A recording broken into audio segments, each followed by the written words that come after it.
நம்ம இந்த வீடியோவில் சுவையான வத்தக்குழம்பு எப்படி செய்யலான்னு பார்க்கலாம். உங்களுக்கு தேவையான அளவு காஞ்ச சுண்டவத்தில் கொஞ்சமாக எண்ணெய் சேர்த்து வதக்கி எடுத்துக்கோங்க. ஹை ஃப்ளேமில் வச்சு வறுத்தெடுக்கக்கூடாது, லோ ஃப்ளேமில் வச்சே நல்லா வறுத்தெடுத்துக்கோங்க.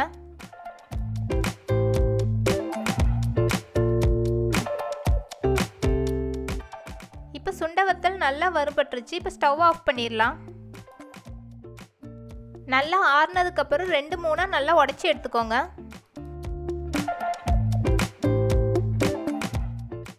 நீங்கள் இந்த மாதிரி 2-3 உடச்சி சேர்க்கறதுக்கு பதிலாக முழு சுண்டவத்தலையும் சேர்த்துக்கலாம்.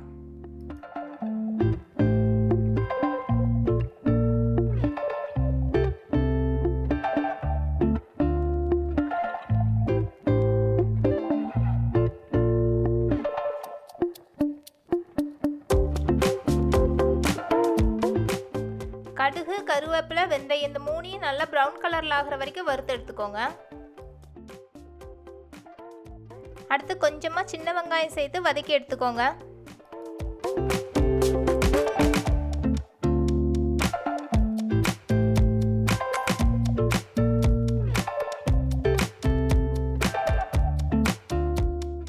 வெங்காயம் வதங்கினதும் உரிச்சு வச்சிருக்க பூண்டை சேர்த்துக்கலாம்.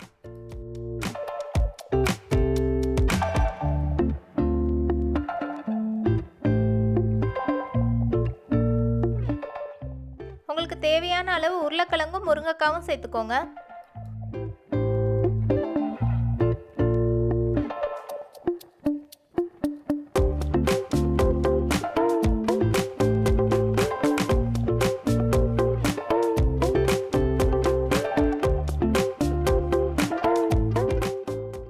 தேவையான அளவு உப்பு சேர்த்துக்கோங்க. உங்கள் காரத்துக்கு ஏற்ற மாதிரி குழம்பு மசாலா தூள் சேர்த்துக்கோங்க.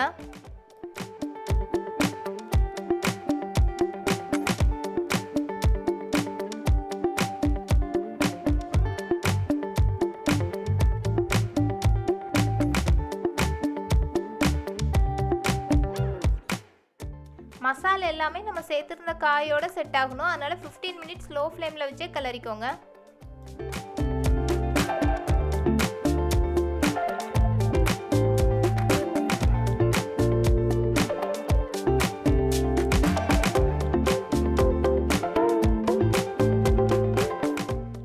குழம்புக்கு தேவையான மசாலா அரைச்சிக்கலாம். அதுக்கு கொஞ்சம் தேங்காய், வெங்காயம், ஒரு தக்காளி இந்த 3 ஃபைன் பேஸ்ட்டாக அரைச்சி எடுத்துக்கோங்க.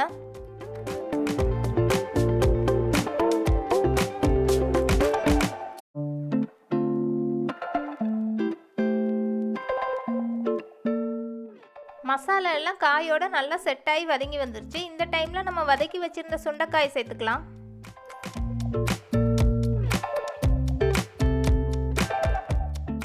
அடுத்து நம்ம அரைச்சி வச்சுருந்த தேங்காய் பேஸ்ட்டு சேர்த்து தேவையான அளவு தண்ணியும் சேர்த்துக்கோங்க.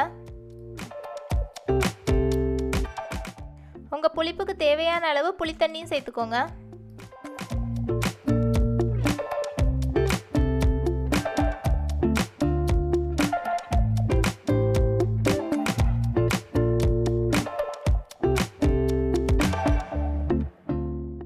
குழம்புக்கு தேவையான எல்லா இன்க்ரீடியன்ஸும் நம்ம சேர்த்துட்டோம். இப்போ ஹை ஃப்ளேமில் வச்சு 5 மினிட்ஸ் கொதிக்க விட்டுருங்க. 5 மினிட்ஸ் கழித்து லோ ஃப்ளேமில் வச்சு ஒரு மூடி போட்டு மூடி வச்சுக்கோங்க. இப்போ 20 மினிட்ஸ் லோ ஃப்ளேம்லேயே இருக்கட்டும். நம்ம குழம்பு சூப்பராக ரெடி ஆயிரும். இந்த வீடியோ உங்களுக்கு பிடிச்சிருந்ததுன்னா லைக், ஷேர், சப்ஸ்கிரைப் பண்ணுங்கள்.